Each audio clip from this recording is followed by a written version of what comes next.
Hi, I'm Anna Licanio, and I'm the World Bank online editor for Southeast Asia. Last week, people sent us questions through Facebook, Twitter, and the World Bank blog asking about jobs and education. With us today at the Thailand Creative and Design Center is Mr. Lars Sondergaard, a World Bank education specialist. Thank you for joining us, Lars. My pleasure. So we have several interesting questions from around the world. From Brazil, Gustavo asks, what kinds of skills and experiences are considered valuable in today's job market? Well, the answer varies, of course, industry by industry and country by country, region by region. But a general answer to it is that employers are increasingly looking for a broad skill set in their employees, and this means critical thinking, analytical reasoning, and life skills. In Thailand, we did a survey of Thai firms and asked what are the key skills you are having a hard time finding in potential employees.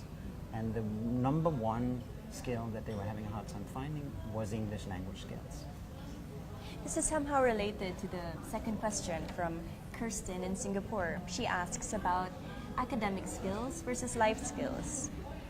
She asks, our education system is very academic centric.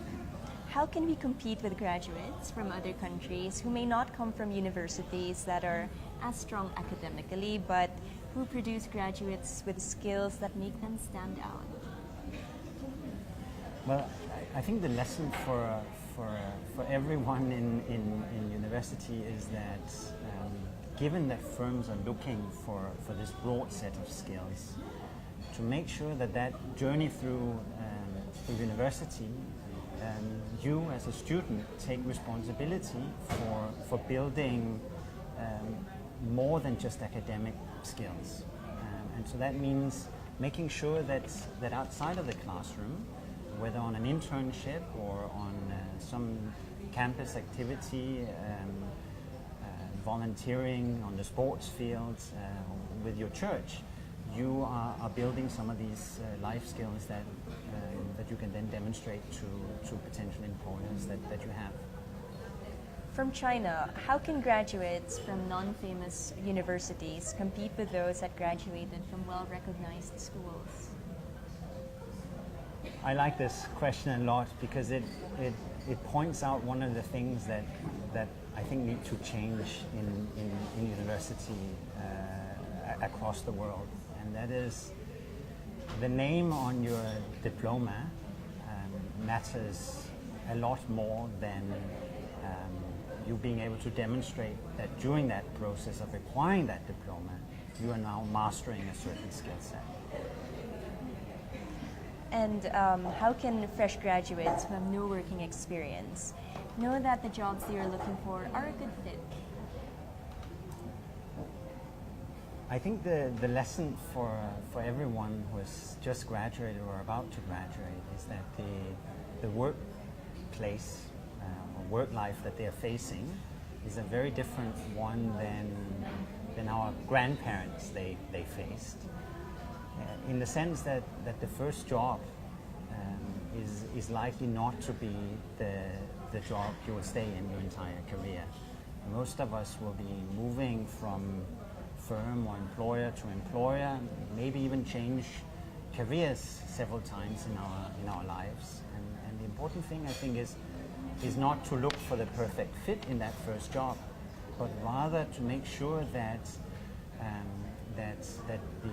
the process of graduating is not an abrupt stop to acquiring skills, but that you quickly get involved in some activity that keeps building your skill sets.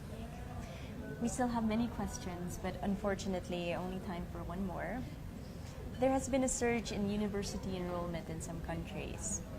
Should we put more people into college only to see them jobless after graduation?